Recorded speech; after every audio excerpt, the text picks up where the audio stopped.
Welcome back to Vibes UG, your number one entertainment channel and of course your number one informative channel in the UAE. We are powered by Roast Coffee Academy. If you want to be a better barista, Roast Coffee Academy is your one-stop solution. If you want to be a roaster, barista already, you can upgrade your skills with Roast Coffee Academy and then you become a better roaster. Baina branches zaabwe both in the UAE and Uganda. Ovoli Uganda osobola okubasanga ku Airport Road, Entebbe Road, opposite the Adventist Church, we wali branch yaabwe on the side of Uganda. If you're in UAE, currently baina branch ku Alwada, opposite Alwada Mall, Airport Road in Abu Dhabi, but then they are also going to open up a branch in Dubai anytime from now. So Roast Coffee Academy is your one-stop solution. Bobo yagala okufuna practical skills that are going to help you look for a job in the UAE. Oyagala kusoma we bakola burgers, oyagala kumanya we bakola pizza, a good cup of cappuccino, basobola kuyambako mwezi ensonga. The panel is big right now. Tuina CEO Patiwan, we have Vicky baze tugenda kuba togera ku Part1 Stars Award, the third edition. These are the only awards we have in UAE. Zikomyewo omulundi ogwokusatu, we saw them the first time, it was like a joke, and then the second time it became much more better. We don't know what is going to happen in the third time because we are seeing the nomination lists they are already out. Atenga n'abantu abasinga be banominating ze mu list ze tulabyeko bali a bit competent. Some are disagreeing, but the biggest percentages are growing. No, to single kwetaga in the industry.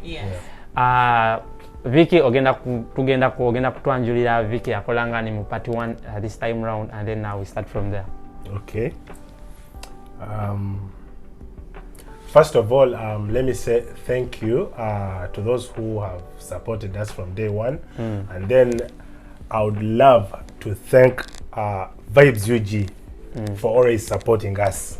Yeah, that's this is a special thanks from this guy here. Okay. Supporting not only us but Dubai Yona, like the entertainment. And then I go by the name C.Levi as the CEO of Part1 Stars Awards. I'm Victoria Maweje. Okay. I work as the PR for Part1 Awards. Like you said, Ogwasoka, it seemed like a joke. I heard about them the first edition. It seemed like a joke. Second edition was better. This edition is even bigger. It's better. We are ready for each and every one. Forget what you saw last time. Come and experience a new vibe. Come and experience a new feeling. They're the only awards we have in UAE for Ugandans. Yeah, that's true. They're the only awards, not even in Abu Dhabi. I'm talking about the entire UAE. They're the only awards we have. So I'm looking at something that unites Ugandans.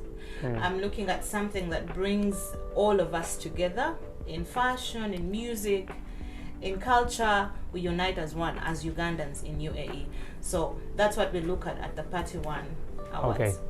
So what's the concept of Part1 Awards this time? Again, because we've seen the previous awards that have been happening.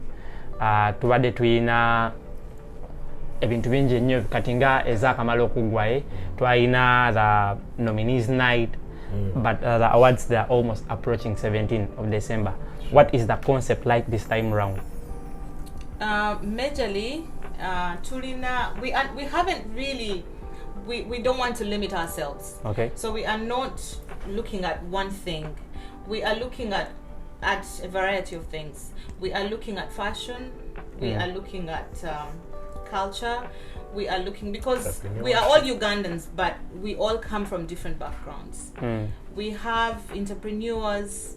We have people. We have a category of fresh talents. We have people who have just come up in so many other fields as one. So we don't want to get one concept as a whole, but our major aim is unity for each and every Ugandan in UAE.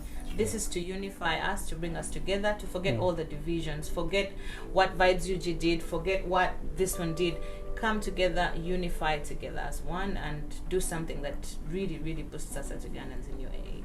Okay, so when we talk about the categories that we have, first of all, I want us to list the different categories that we have for the nominees, and then we get to know tugenda ko deep mu categories ezimu tulabe ona asana okubera mweno category oba tasana. True. So what categories do we have?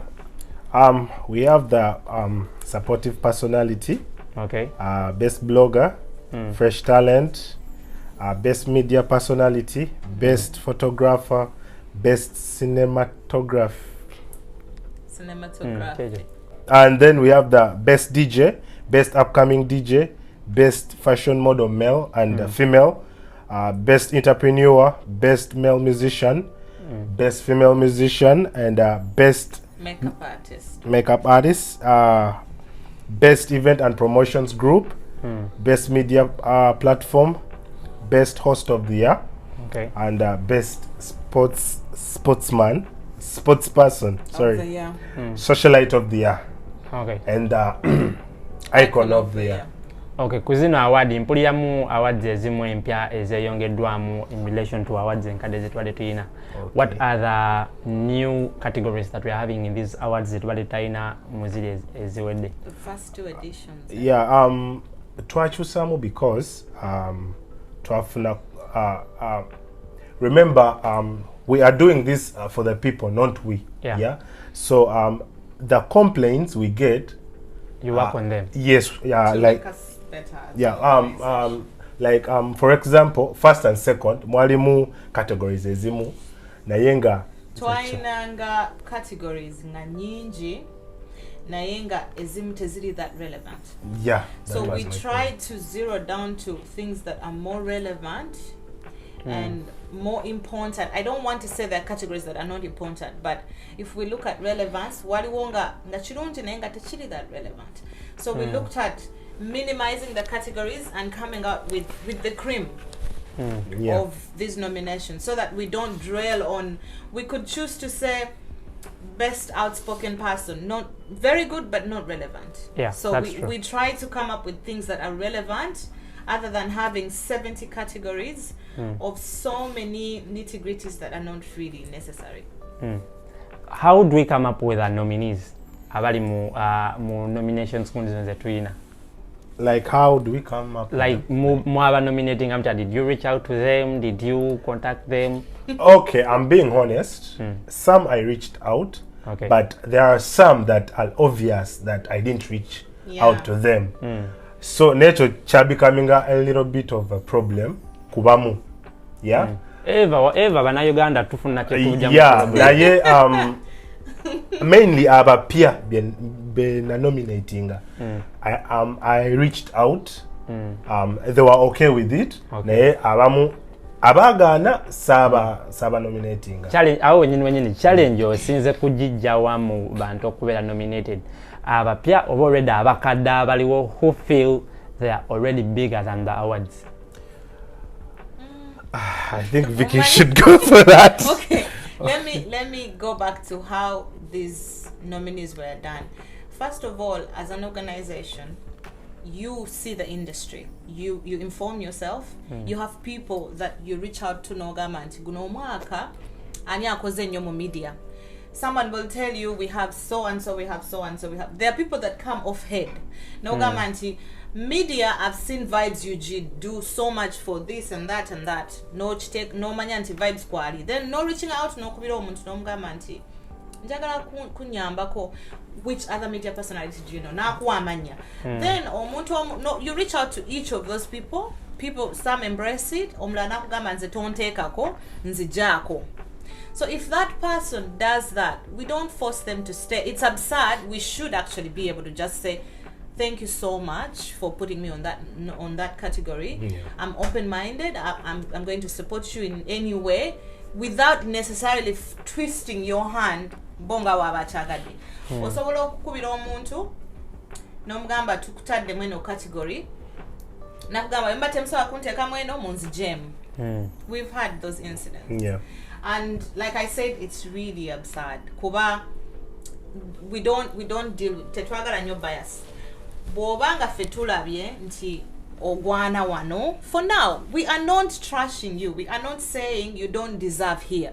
We are saying you still have time to grow. We are saying you still need to put in a little more effort to grow.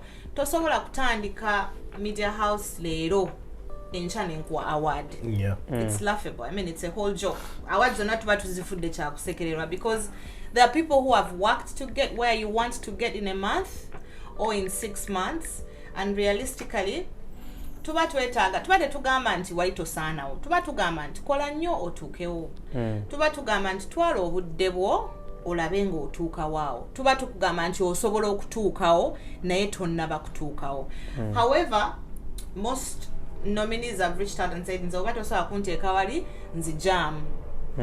Omuntu bw'atuuka kweyo level bw'ogezaako okumunnyonnyola n'akulaga nti nze waliwo njagala onteeke n'ono. We've had those incidences of nze njagala kubeera n'ono gwe mbisana naye. That is personal. That's entirely personal between you and that person, that we realize you're not at their level. Naye gwe oba olabanga oyagala kitwala personal, we let that person go. Netutekawo omuntu omulala oba tusobola okumunnyonnyola. Bw'aba ali indifferent netumuleka mu yo category, abantu ne badeciding nti agwanawo oba tagwanawo. So that has been our biggest challenge. Yeah. Naye kansoke mbuzeemu Vicky, do you think it is because mu award it is the people who forward in names of people who should be nominated? Yeah. Yeah. For example, let me say, if they forward my name and I happen to see my name got nominated somewhere, let's say media personality, nenzija ate nenkugamba nti nze sagala kubeera mu awards zo, mulowooza mbeera right ng'ate abantu benkolerera bo bakiraba it is right for my name to be there, nenkugamba nzijamu, oza kibeera kituufu? Si kituufu, naye tukirealize nze nga Uganda, they think everything is about them. Yeah. And we need to accept that. Baina mindset they don't understand that this is bigger than you. You have people who look up to you. Yeah. You have people who believe in your vibes. You have people, if you decided to quit, no gamba people will knock at your door and tell you what's happening. Because they've seen what you do, they believe in you. They are very sure that you have potential in this. It can be bigger than you at a point. Naye omuntu bwo reaching out n'omugamba nti munange tovaamu abantu bakumpeereza erinnya lyo. I've had 10 people call me and tell me omuntu ono bambi mumuteeke mu eno category, bambi akola bulungi, bambi ageza bwe n'onkubira essimu n'ongamba munzije mu byawadi byammwe. As insulting as it is, I'm going to calmly tell you okay. Because you failed to see that this is bigger than you. Yeah. You have people that believe in you. You don't want them to. You didn't even take time to think. There's no respect whatsoever. Mbangenda kujamu. Oba waliwo abali indifferent. Nakugamba babulanze ebyo byawadi byamwe. People really take it that far. Bwaba indifferent omulekako tanyize tasanyuse. Tajja ku advertising n'abantu kumu-nominatinga omulekamu mu eyo category, but it's sad kuba abatalabye nti this is bigger than them. Because this is actually bigger than one person. It's a whole house. Olina vibes nga media house, but there are people that believe in you. There are people that see so much potential than you see in yourself. Kati abantu abo webakuba ne bagamba nti muntere vibes kweno ne kweno bambi nomula nakubira gwe nonkubira nga vibes nongamba munzijeeko, or let it down all the people who believe in you. Every other person that chose you because your ego is bigger than what you actually stand to win or what you stand to achieve from all this. Nayenga, we don't have control. Abamu abera very adamant nakugamba munzijem sagala awards zamwe. Wembate msawa kunteeka na vibes UG munzijem. Kati to the people who have called in when the nomination lists are already out, mugenda bakolera ki? Because I personally, I don't believe ngomaze okuteekayo nominees ate munagamba nzijamu ate n'omujjako. Nze manchi abanga butiitiizi ate ku side yammwe ekyo mugenda kikolera ki? Kati first of all bankubirako nange ne baweereza messages naye I try to explain ne bagamba nti already category nagitaddeyo da. There are votes you know, because for to countingira ku Instagram. Instagram. Once you delete ngorido abantu bavotize balaba changes. Bya bifuse bya muzanyo. Yeah, biba bifuse bya muzanyo. So abamu nabanyonyola they understood. Bangamba okay. Then abamu ba But you know, Waliwo ne yakola disclaimer. Yeah. it's very Teyantukako, but I was told, yeah, though still sign a chakola, the post was out already. Yeah. Gasobola kujijayo, you know. Nemba nyonyola, I think that for those they understood, yeah, they understood. Though kachiringanga, never understanding up, but they remain indifferent.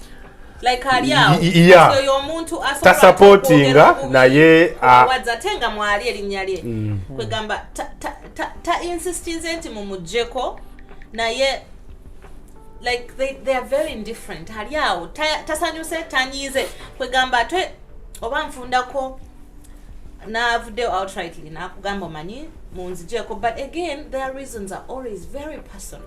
Very personal, like very olina kugamba nze sagala kubeera n'oyo simwagala. That is typical UAE. Exactly. Sagala kubeera ne Vibes simwagala, sagala kubeera ne Aviator simwagala. I'm sorry, I'm just trying to give examples. Sagala kubeera ne Sheila simwagala, but this is beyond you and Actually, Ochtegera. This is beyond this person. This is definitely bigger. I'll be very honest. Also, I'm going to be an MC. I will read out names of people that I wouldn't say hello to if I met. And it's not personal. I am trying to build a brand as pastor. I'm building an organization. Amanyanja gasoma, even if those people have rubbed me off the wrong way. Amanyanja gasoma, tenja basa mwechitiwa, kurab pasa. It's not personal. We should look at, this is bigger. It's bigger than all of us. Na ngabo Gambia, that's UAE. Honestly, bana Uganda tulemeddwa nnyo okwawula business from you know, yawula nti ono si mukwano gwange naye ate nkolagana naye ku lwakino oleme kukitwala nti buli everything is not about you sometimes. okay. Oyina abafanzi bakwagala kijeeyo tokifuula nti kirina kubanga bw'oyagala all the time. Mu password za guno mwaka, we are not seeing the big names of the DJs in these awards. What happened? Okay, this time around, I was also requested nti abantu bali bagawula ba face empya. Okay. Yeah. To be honest, ba DJ banji kati abavuddeyo, yeah, berwanyeko. Yeah. For example, kati nga Gravity, we abagamba nti bali abasatu mubaleke naffe mutulabe. Yeah, okay. true. Kitegeera tetugenda kubeera kwabo. Paka. Kitegeera. So I decided nti to supporting ene kubapya. Kitegeera. Whereby kino njaga kubeera open. Yeah, abo boyise ba big names. Yeah. Tebali much supportive. Nokusinga ate kubano abato abajja. I remember I nominated them twice. Okitegeera. And there was a backlash, I remember. Yeah, like olumna okujja tebajja. So lumu tebajja. They don't. But They seem to be busy nti naye nga ekyamazima for us tubabeereddewo since day one. Kuzala ko kunji kunji sibalumba bakama bange naye just ndi open oba we've taken this on a personal level. We are missing the bigger picture because I'll give you an example, Levis. Me, how I see Pasa Awards, I see them beyond you. That's together because the things we are doing, there are people who are seeing them back home. For example, nze nyinza okuba nga nkomanyi Levis. Nga manyi nsobola okusangako baku street ng'otambula. Okitegeera. Naye omuntu gominate nze kati nga Katalia and Kando last time they won an award. Okitegeera. You saw how they treasure the award? Yes. This is how big people are seeing the awards away from our surroundings. Now the challenge we have with UAE nga ffe abantu be Dubai. Obuuse ekintu ekinene n'okireeta ku level ya C.Levi. Yes. You're bigger than the awards. You're just That's an true. That's what we organizer are of the talking awards. about. Wakitegera? Yeah, that's so But- true. Kwegamba kino okusinkinga mu bantu baffe, it is going to take time, Yeah. or Yeah. it might not even. Yeah, But regardless, we that's have to do what we're supposed to do. We move. Yeah. So regardless. on a percentage of people who are supporting the awards, kubanga ba nominees bangi. Yeah. Ofunyemu like percentage y'aba disagreeing nga bameka ne abali okay with the awards. Abali okay, tubaliraga ku 10. The few elements that are disagreeing, balinga on what percentage? Disagreeing, I would So say about 30%, it's even 20, I not don't think 30. it is even 30. Yeah, like 20%. because it's just a few people about taking things personal. Yeah. Si kintu nti kina n'omulamwa like oguli awo nakwa reason eryawo reasons ebawa ziragira ddala waliwo either gw'omunominatize naye gwatayagala oba nze nga nze kuba nange ndi muntu I do mistakes Yeah. ne bagamba kukululwo I'm out. Kurakasi So this, corona this. singa wavaayo omuntu kati nga si kuzalawa wabula nga akuwa ku genuine magezi reason, yeah ate nga ne reason jawa Ngeri mwama. yeah awo n'ogambako kale naye sofa Well, if we are on 20%, I think we are good to go. yeah 80% can- is good. can- Ekumeteri kyawo. Mwendowooza. So, So what's different because eno yemu kwa award yange gye nawangula birabye sebo eri wano what's different ku award ze tugenda okufuna zino zennyini ekyenjawulo kyekigenda okubeera ku zino ze tugenda okufuna ku third edition. okay Zino tuzipersonalize nze. Okay. Kuba enkya bwenkeera nentwala eno award ewange Efuuka yiyo. nsobola okugamba yange kitegeera naye guno omwaka tugenda ziteekako amanyi Okay. nti nze mukyala mawejje mpangudde eno award Nkyala maweje erinnya.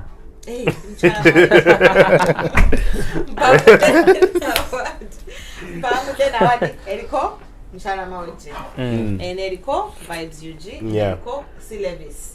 So it's going to be personal. It's personalized. I think it gives a better feeling. yeah It's plus more personal. plus tugenda kuwerako certificate of appreciation Yes. yeah like Certificate zigenda kubeera z'abawangudde bokuba every nominee. I think zabawangu Tujja kulemera nnyo ku bawangu. yeah kubangu for now yeah for the third edition. Okay, so zigenda kubeerayo on which day, what are the fares abantu ze balina okusasula? Okay.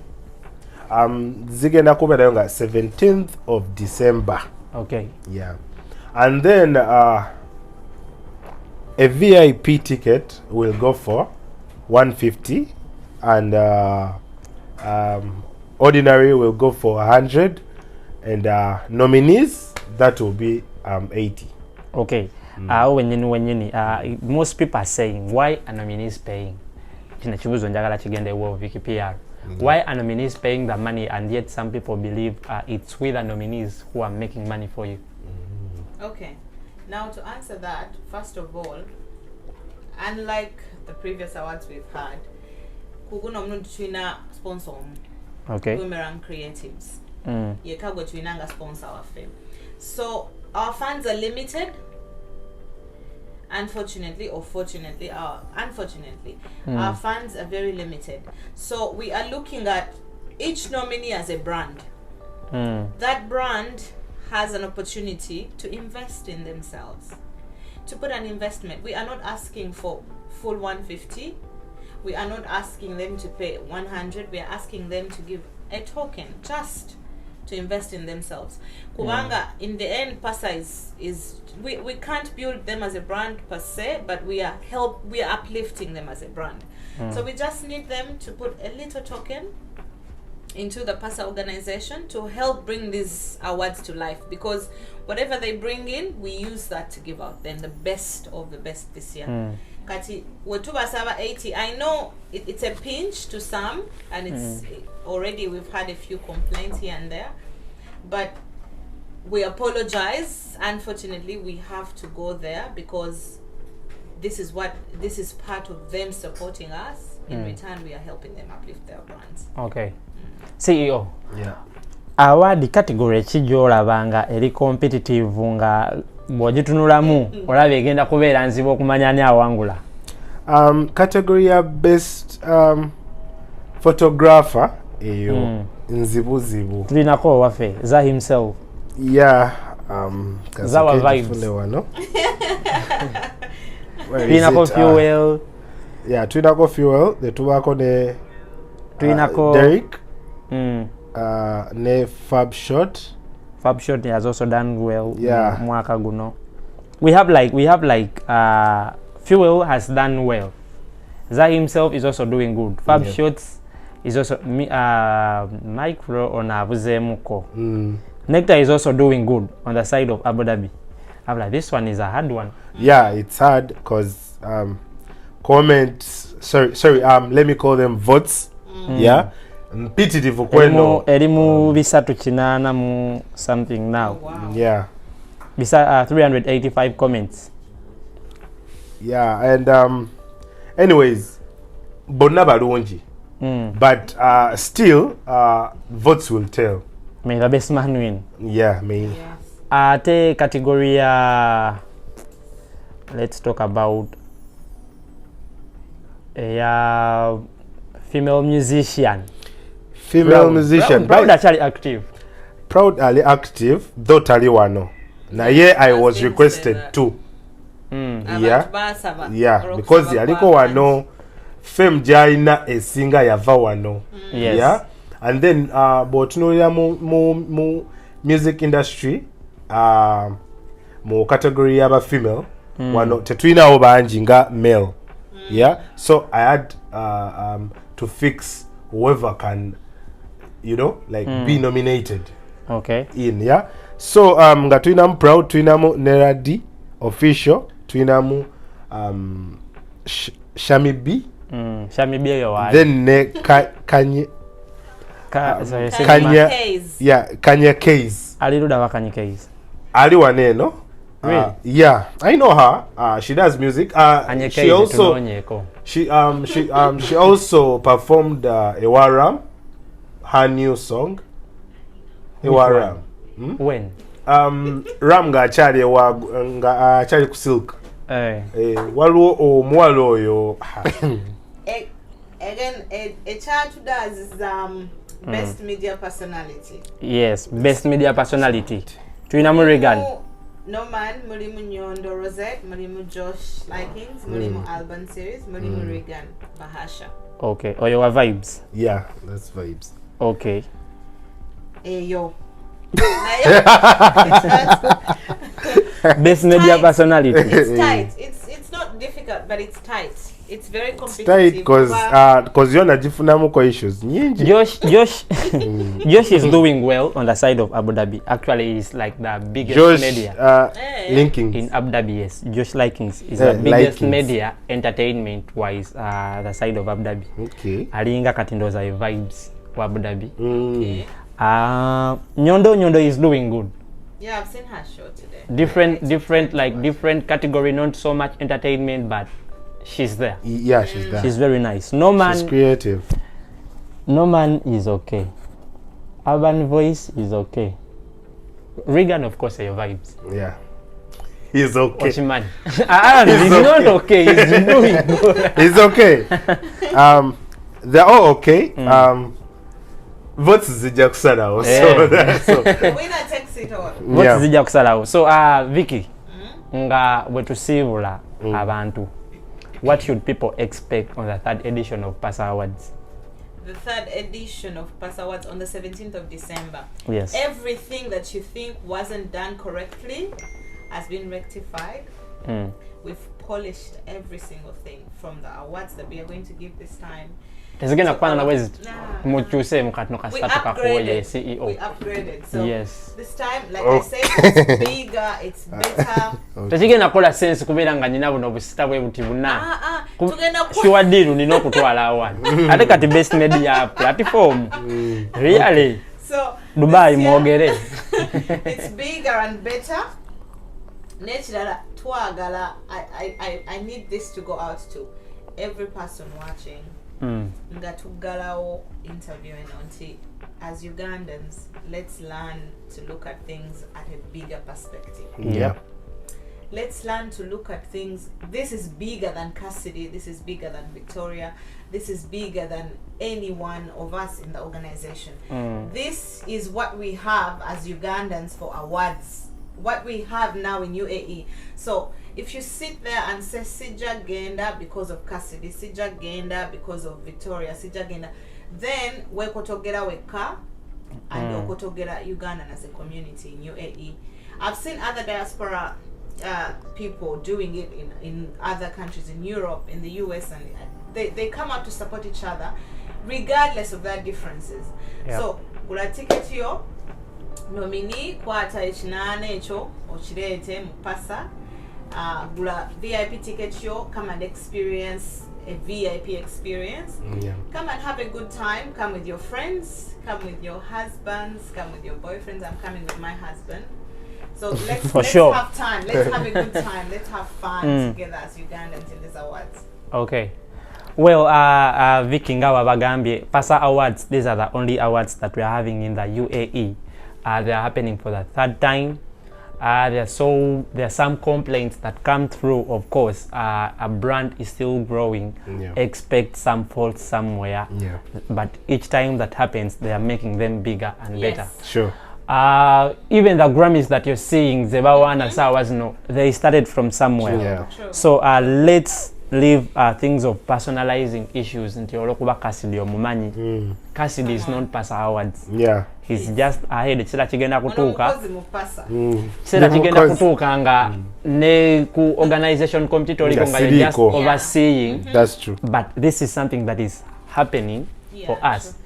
Fe twali tutandika vibes, twali tumanyi tukolamu bintu byaffe just kunyumirwa. Right now, sawa zino bwe tukeera nga tetuwadde information babera baba kumwe sawa tine information emu nga embassy yino okujuwa oli akukubira nga akulaga nti gwe olina okubanga ogimanyi. So kitegeeza kati we are working for the community. Same way the PASA Awards, they are for us, the entertainment industry of Dubai. If we don't embrace them, atuli kwekotogera. The big names that are within this industry, we are talking about the entertainment industry. What is the industry without rewards that happen every year? That's true. That is the PASA. But we are gonna call award indala. It is a free world. It is open. But right now we are having PASA Awards. They are happening on the 17th. Tugenda kubera ku 14 grand. 14 grand. Okuyingira dira mchikumi mwatano za VIP and dira mchikumi the ordinary, the nominees. Zigenda kubera dira mchinana. I've had an interaction with the members bagambye luli banomini twali banji ne tusapasinga abantu abayingira nwesanga sente za organization tozilina. So this 8 we are giving is helping the team to organize this because it hasn't techinatuka kwa yo level until now it is a profit making. Exactly. Yes. So the PASA Awards, they are back bigger and better. 17th December tugenda kubera ku 14 grand. Tegeka akasutiko mkula agenda kubao akatete nga kampi bulungi akawanvu. This year's editions have been sponsored by Boomerang Creatives. Bali ao ku Airport Road, South Sudan, Juba. Bakola public relations, Bakola media. They do digital marketing events. If you know about digital marketing events, it's a big marketing company. They do events, they do public relations, abagala PR, Bamkola, but they're located in Airport Road, South Sudan, Juba. We're supporting. You can follow them on Instagram, Media Boomerang Creatives. You can follow them there. If you want more information on them, you can also message them on Instagram. Okay. Well, Nange Nsembayo Ngambagamba, we are nominated in 4 different categories. Tuli nominated mo Icon of the Year. Tuli mune omuchala Jackie Jano wamani ne tuba mune Ashley Quality the CEO. Ne tuba mune Aviator. Mulimu Aviator. Ashley Quality CEO, Ashley Tours and Travel. Ne tubeera but nominating as well in the supportive personality muendiza kumaya ne happy ne nyondo ne Kim Nana supportive personality. The fans will tell us. We are also nominated as in the media vibes UG tulikone media chi ntonotono tulikone Abani tulikone Nyondo tulikone Yo TV. We are also nominated for the media personality Regan Bahasha oyo msaja wa for vibes naye ali nominated in that category. So you can go to the Instagram page of Pasa Awards. No commenting 5 times. Tocha commenting 5 times. Yeah, 5 times. Yes, you comment hashtag Pasa Awards 3.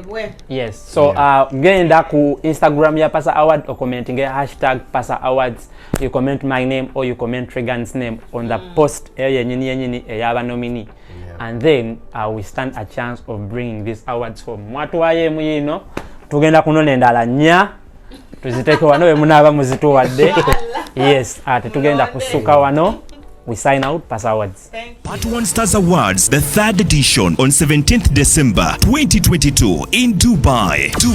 Now, you can nominate your best in UAE as the icon of the year, supportive personality, best blogger, fresh talent, media personality, photographer, cinematographer, best DJ, upcoming DJ, stylist of the year, makeup artist of the year, fashion icon of the year, best fashion model male and female, best entrepreneur, best male musician, best female musician, upcoming male artist, upcoming female artist, socialite of the year, events and promotions, media platform of the year, UG night of the year, host of the year, and the dedicated leader of the year. To nominate, go to Instagram on Pasa Awards page and comment names of your nominees in their category. Place hashtag Pasa Awards 3 and send. Organized by